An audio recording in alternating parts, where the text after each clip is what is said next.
and today we are going to complete the chapter number 10, which is going to be the last chapter of class 8 history. In this particular chapter, we will be talking about the India after independence, that what sort of conditions got developed after the independence. So we will look at the situations which emerged right after the partitions, and at the one hand there was going on, the partition was going on, and on the another hand we were still in the process of writing the constitution for the free India. So there were a lot of things which need to keep in mind while writing the constitution, and how the different conditions emerged later on in the period, because earlier that how the Indian National Congress promised in 1920s that on the linguistic basis the state would be decided, but by looking at the partitions the different sort of conditions got emerged, then how they will have to take a pause, and they did not and were not able to fulfill this particular promise, but later on however they had to follow this particular policy. So we will understand all these situations. So let's move ahead and look at the chapter. So in August 1947 there were various challenges. As a result of the partition, 8 million refugees had come to India, country from what now known as Pakistan. So from Pakistan, the refugees, 8 million refugees came from Pakistan to India. Okay. The problems of the refugees and of the princely state had to be addressed immediately. So a lot of problems might have created. So today also we see, if we talk about or we can compare in present scenario, then we can look at the Afghanistan, that how the Taliban took over the Afghanistan and what sort of issues got created, and because of that the thousands of refugees had to take place at the different countries. So we can understand this, we can compare the situation of that time, okay, with the situation which recently got developed, and similar type of thing got emerged or got developed while the war which is ongoing between the Russia and the Ukraine. So we can understand and relate that how the people flee from these particular uh, the states which are engaged in the war or which are engaged in the rioting. Okay, and the people who were suffering, they had to move to the another country to have the safe zone. So we will look at all these things and we understand. Okay, so there must have been a huge problem at that time as well, because the India just got the independent, and we did not have all those facilities and the we can say the resources which were required, because the resources were very limited and India was poor by that time. Okay, so you can understand and imagine that what sort of situation must have grown up. So a very worst situation must have come in front of the people who were managing the state and the affairs. So let us move ahead and understand those challenges. India's population in 1947 was large, almost 345 million people. It was also divided. There was the division between the high caste and low caste, between the majority Hindu community and Indians who were practiced other faiths. So we understand that India, when we look at the India as a country is not dominated by a single caste or by a single religion, but we can say there are a lot of different sort of religions, different sort of peoples who are living. Okay, they are following the different language, different religion, okay, different practices, and they all living together. Then how this particular country emerged, and how they come together, though there was a lot of problems which were occurring or which were happening at that time because of the partitions, and the different situation got emerged. So how our leaders were handling those situations, so we will see that as well. To the problem of unity was added the problem of the developments. So of course, because we have seen the partition just took place, since the partition was there, and now multiple problem got arose, because there was problem between the Hindu and the Muslims as well, right? Because the Pakistan got developed or got separated on the basis of the religion. Okay, and Pakistan emerged as a theological state, whereas the India developed as a secular state. Okay, so there was among a lot of things were happening, and the state or the people who were ruling the India, the administration must take care of the development as well. That how to lead the people of India, how to work on the different aspects of the Indian, and how to provide them education and the other aspects of the development. Okay, there were the situation of the food related situation were there, their situation related to the we can say the different type of problems which emerged because of the rioting. There was a problem related to the law and orders. Okay, so there were multiple problems which were emerged, and the India was fighting with all these things.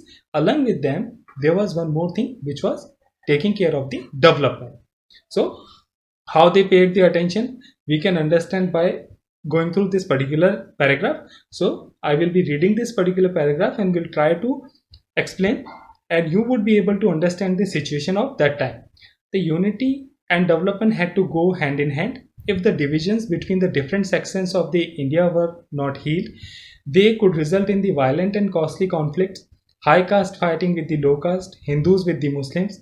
At the same time, if the fruits of the economic development did not reach to broad masses of the population, it could create a fresh divisions for example, such as the rich and poor, between the cities and the countryside, between the region of the India that were prosperous and the region that lagged behind. So clear cut, we can understand that what sort of challenges were in front of the people who were in the administration. So they had the challenge of the development. Okay, so the gulf between the rich and poor had to be covered with the development. But if India got involved in all sort of problems such as the conflicts between the Hindu and Muslim or the other communities, or the other sort of problems, then they would not be able to pay the attention on the development, and India would remain a state which can never become the developed one. Okay, so this was the main challenge. A constitution is written. So here information has been provided that how the constitution got developed. Okay, so between December 1946 and to November 1949, 300 Indians had a series of meetings on the country's political future. The meetings of this Constituent Assembly were held in New Delhi, but the participants came from all over the India and from the different political parties. And these discussions resulted in framing of the constitution, which came into effect on 26 January 1950. On which date India's constitution came into the effect? It was 26th January 1950. Remember this particular day, because a very interesting question can be framed. Okay, so one feature of the constitution was its adaptation of the universal adult franchise. All Indians above the age of 21 would be allowed to vote in state and national election. So universal adult franchise means that all the people who have the age of 21 or above the age of 21, they would be eligible to vote, to cast their vote in state and national elections. Okay, and there was no discrimination on the basis of the gender, caste, creed, or the place of birth. There, this type of things were not there. Okay, United Kingdom and the United States, this right had been granted in stages, but India in that time also was this was the thinking of the people who were there in the Constituent Assembly, and from the beginning, they were in the favor of the universal adult franchise. However, the developed countries such as the United States and the United Kingdom, they never provided the universal adult franchise in one go. It came to them in a stages.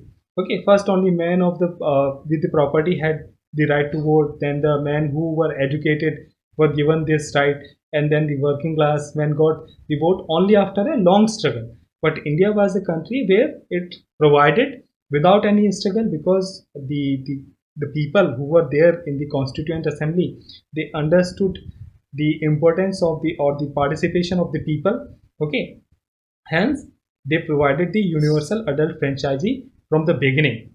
Okay, a second feature of the constitution was that it guaranteed equality before the law to all citizens regardless of their caste or religious affiliations. Okay, so this was the important another feature of the Indian Constitution, that it provided the equality to all people regardless their caste, creed, gender. Okay, whether they are coming from a poor family or they are coming from a very rich family, it didn't matter. Jawaharlal Nehru was of the opinion that the India could not and must not become a Hindu Pakistan. Why? These type of the thought was there, or this type of thing came because we understand that the partition which took place, and India had to bifurcate into two, we can say, nations. One was the Pakistan, another was the India, and it happened because of the we can say the basis of the Pakistan was the uh, religion. Okay, so we can say that Pakistan was a theological state. Okay, and they followed this particular thought that they are going to develop their nation on the basis of the religion. But India, however, because we have a beautiful, we can say, amalgamation of the different people and different castes, religions, and the creeds, and this is a place where the a lot of people of different genealogy or the creeds are living together. So India can never be a country dominated to the one particular religion. Okay, hence the apprehension was that uh, the apprehension was there in the minds of the makers, the constitution makers, and the people who were ruling the country. They thought that India should not be the Hindu Pakistan. Okay. Besides Muslim, India also had large population of Sikh, Christians, as well as many Parsis and Jains, which we just understood that how we have the beautiful amalgamation, or the we can say the different communities or different religion are living together with the peacefully. Okay, with each other. So we understand the beauty of this particular nation. A third feature of the constitution was that it offered special privilege for the poorest and most disadvantaged. How? Indians, the practice of the untouchability described as a slur and blot on the fair name of India was abolished. So, untouchability was abolished, that no one should practice the untouchability. Okay, because we have seen from the ages that this particular practice was there, that the lower caste people, so-called lower caste people, were not allowed by the so-called upper caste people to fetch the water or to take the baths or to go to the temples and offer the worship to the deity. So all these things were not allowed. However, when the India got the freedom, okay, and emerged as an independent nation, this particular thing was added in the Indian constitution, that there should be no such thing as a untouchability. Okay, so Hindu temples previously open only to the higher caste were thrown open to all, including the former untouchables. Okay, so which we have already understood and discussed that how and why this particular thing took place. The constitution sought to balance these competing claims by the providing three list of subjects, because that there were a lot of the discussions which were happening on the different type of things. Among them were that which portion or which type of things will be handled by the which particular state, or which powers will be handling by the central, okay, authorities. So all these things were discussed and they were put in the constitution. So let us look at the constitution sought to balance these competing claims by the providing three lists of the subject: union list with the subjects such as taxes, defense, and the foreign affairs, which would be exclusive responsibility of the center. Okay, so what all these things under the union list, I'm talking about this. So subjects such as taxes, defense, and foreign affairs. Okay, these were the responsibility of the center. Remember this. So when we will be discussing, or we will be looking at the polity uh, NCERTs, then we will understand it more detail. Okay, a state list of the subjects such as the education, health, okay, they would taken care principally by the state. So all these things such as the education, health, all these were the given as a responsibility to the state. A concurrent list where the both state and the center could make the decision, under which some subjects such as the forest, agriculture, in which the center and the state would have the joint responsibility, where they both can come together and discuss and make the laws. Okay, so these were the three lists.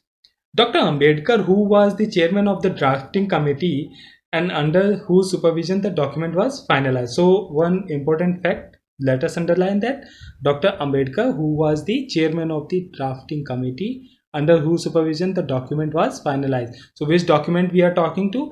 We are referring to the Constitution of India. Remember this. And he was the chairman of the drafting committee. Who was the chairman? Dr. B.R. Ambedkar. So Mr. Ambedkar pointed out that with the new constitution, he said that India was going to enter into a life of the contradictions. So understand this particular paragraph, because sometimes straightforward these type of paragraph can be asked, okay, that which prominent personality has said these words, okay, or these words belong to which personality. So India was going to enter into a life of contradiction. What sort of contradiction?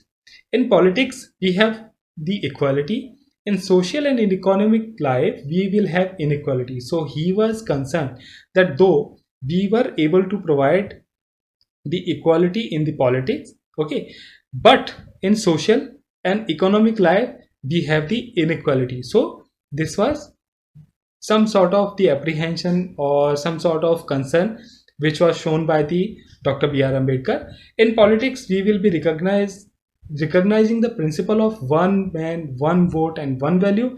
In our social and economic life, we shall, by reason of our social and economic structure, continue to deny the principle of the one man, one value.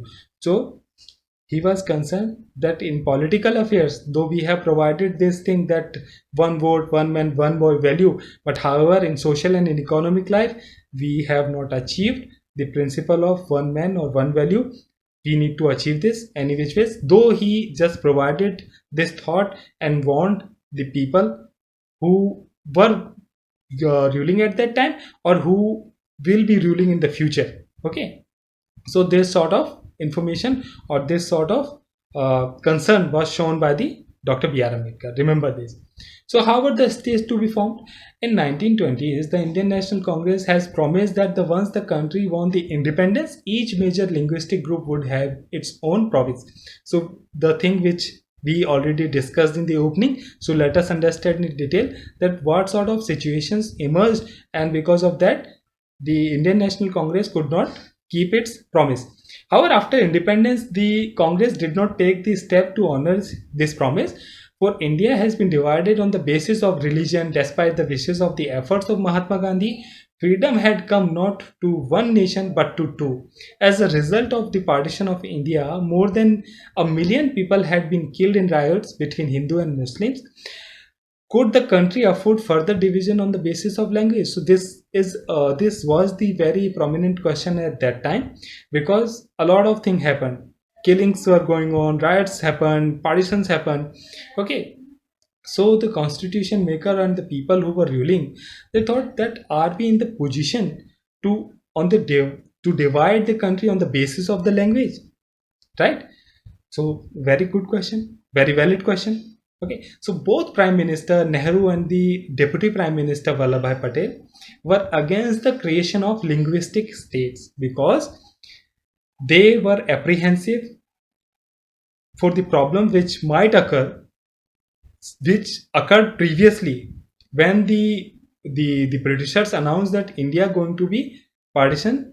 Okay, so they were apprehensive that such sort of riots and the problems might once again occur, and hence they wanted to avoid the situation. Okay, after the partition, Nehru said that the disruptionist tendencies had come to the fore. To check them, the nation had to be strong and united.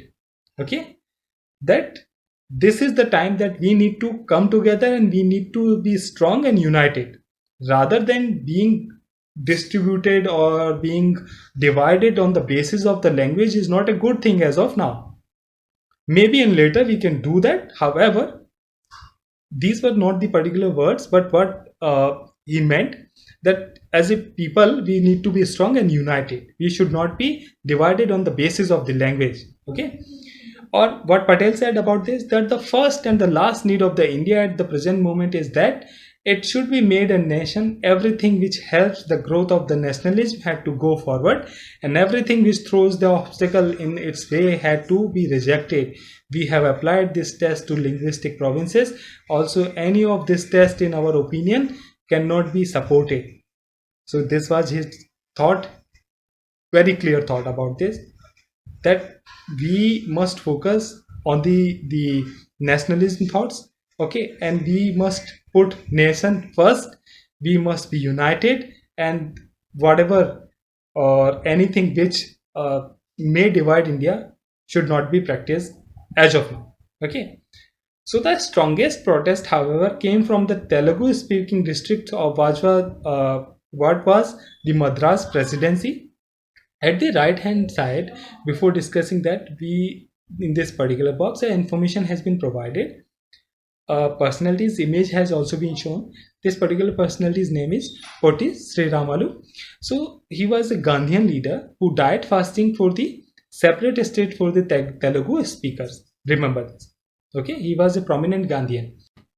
Poti Sri Ramalu went on a hunger strike demanding the formation of Andhra state, okay. And what happened on 15th December 1952, 58 days into his fast, Poti Sri Ramalu died fasting. On 1st October 1953, a new state of Andhra came into the being, which subsequently became the Andhra Pradesh. So government had to succumb to the pressure, okay, and they announced the separate state on the basis of language.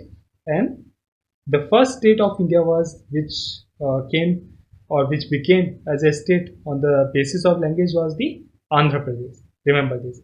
On 1st October 1953, a state reorganization commission was set up, which submitted its report in 1956, recommending the redrawing of the district and provincial boundaries to form compact province of Assam, Bengal, Odia, Tamil, Malayalam, Kannada and the Telugu speakers respectively. In 1960, the bilingual state of Bombay was divided into separate state of Marathi and Gujarati speakers. In which year? Remember this?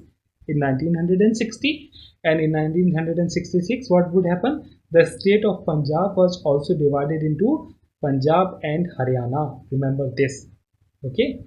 So all these states which got divided, okay, which has been shown, and the important dates have already been mentioned. So a state ceased to be here. In this particular paragraph we are going to read, a state ceased to be a princely state as and when its princes agreed to merge with India or Pakistan or was defeated, but many of these states were retained as the administrative units until 31st October 1956. Hence the category erstwhile princely state for the period 1947 to 48 and to 31st October 1956. Okay, so the princely state could live till 1956, and after that what happened, that all those states who got agreed, they merged, okay. And we have already seen that how the commission got set up, okay, and recommendation of commission was also accepted, and later according to that the dividation got happened on the basis of the language as well, okay. So if you will look here, then the erstwhile princely state in the pink color and the other state has been shown in the yellowish color. And if you will move ahead here, then after 1956, here on 1st November 1956, what happened, that as per the recommendations, different states have been emerged or come into the existence, okay. So remember this. So planning of the development. In 1950, the government set up the planning commission. So when did the government set up the planning commission? An important question can be asked in the prelims, okay. It was 1950. The government set up the planning commission to help and design and execute the suitable policy for the economic development. How to achieve the balance and the different region and the state was to be defined by the planning commission. So this was the role which was defined for the planning commission. Remember this. Okay. So in 1956, the second five-year plan was formulated. This focused strongly on the development of heavy industries such as steel and the building of large dams under the control of the state. Focus on heavy industries. So what was the purpose of the second five-year plan in 1956? Focus strong on the development of the heavy industries such as the steel, building large dams. Okay, and it should be under the control of state and focus on the heavy industry. So understand one thing, that why state wanted to control, why state wanted to have the control, because initially the thought was that we need to keep the development with the social issues as well, that the people should not feel the alienated, that now the government is completely focusing on the development and they are not taking care of the people. So state wanted to have the control so that the no private sector could come in, okay, and can exploit the people of India. So this was the basic thought behind the having the control by the state or by the government. Okay. So Bhilai steel plant was set up with the help of the former Soviet Union in 1959, in which part? It was in area of Chhattisgarh. Remember this. So Bhilai steel plant was set up with the help of former Soviet Union. Okay. So Mahatma Gandhi's follower Miraben wrote in 1949, by science and machinery, the mankind may get huge returns for a time, but ultimately will come desolation. We have got to study nature's balance and develop our lives within her laws if we are to survive a physically healthy and morally decent species. Okay, so what was the thought of the Miraben? She was a prominent Gandhian. Okay, in 1949, she said that the science and machinery, he may get huge returns for a time, but ultimately will come a desolation. There will be a time when these things will have no meaning. Okay, and we need to study the nature's balance and develop our lives within its laws, and we should not breach the law of the nature. Okay, and we need to survive as a physically or healthy and morally decent species within the boundaries of the law of the nature. So this was the thought. Okay, so here in the search for an independence foreign policy, so very important information about the that how that time the state was taking the different type of policies. Okay, so what was the foreign policy at that time? Before that, we will look at this particular information.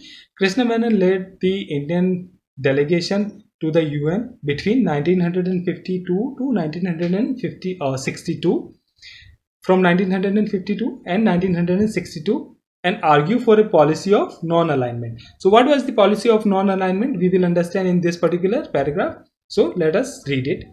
The United Nations, formed in 1945, was in its infancy, means it was just born. Okay, so it was in infancy, or it got as a United Nations as an organization came into the foray, or it came into the existence in 1945. So 1950s and 60s saw the emergence of the Cold War. Okay, the power rivalries and the ideological conflicts between the USA and USSR, with both countries creating the military alliances. So some countries aligned with the USA, some countries aligned with the USSR. So what would be the stand of India? Let us see. Prime Minister Jawaharlal Nehru, who was also the foreign minister of the newly independent India, developed Free India's foreign policy. In this context, and non-alignment formed the bedrock of his foreign policy. Okay, so the led by the statesmen from the Egypt, Yugoslavia, Indonesia, Ghana, and India, non-aligned movement urged countries not to join either of the two major alliances. That what was the purpose, or what the basic theory of the non-alignment? That rather than getting associated with the either of the countries whether USA or the USSR, the countries should be independent. And why they should be independent?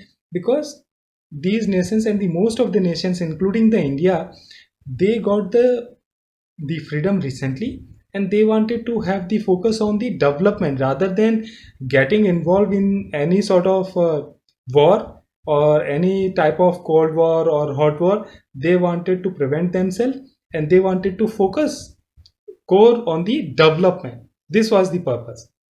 Okay, so being isolated or neutral, the former means remaining the aloof from the world's affair, where no aligned country should, such as India, played an active role in meddling between the America and Soviet alliances. So India also played an important role meddling between the, or creating some sort of label where that the USSR and America can come together and can sort these things. But the India was emerging, so we can understand that what sort of importance we must have received. Okay. However, for one reason or another, many non-aligned countries, including India, got involved in war. So in the later phases, though India was following the non-alignment movement, but there were the circumstances got developed. Because of that, India had to join the portion of in which India had to fight. Okay, so by 1970s, a large number of countries had to join the non-alignment, had joined the non-alignment movement. So this is the information which has been provided. Okay. So at the so let us see at the left hand side the leaders of the here.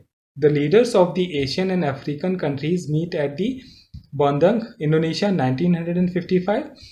Over 29 newly independent states participated in this famous conference to discuss how the Afro-Asian nation could continue to oppose the colonialism and Western domination. So this was the thought, and this was also the one of the foundation for the non-alignment movement, which we have already seen. So in this particular chapter, we have covered other details apart from that after the partition and after getting the independence, that how we moved ahead with the different sort of policies and what type of things took place. Okay, so remember all these important dates which we have discussed and the policies which we have discussed. Okay, so with this particular chapter, the history of the eight, it's complete now. So that is all for this particular chapter. I will see you in the next chapter or the NCERT. Till then, see you. Jai Hind.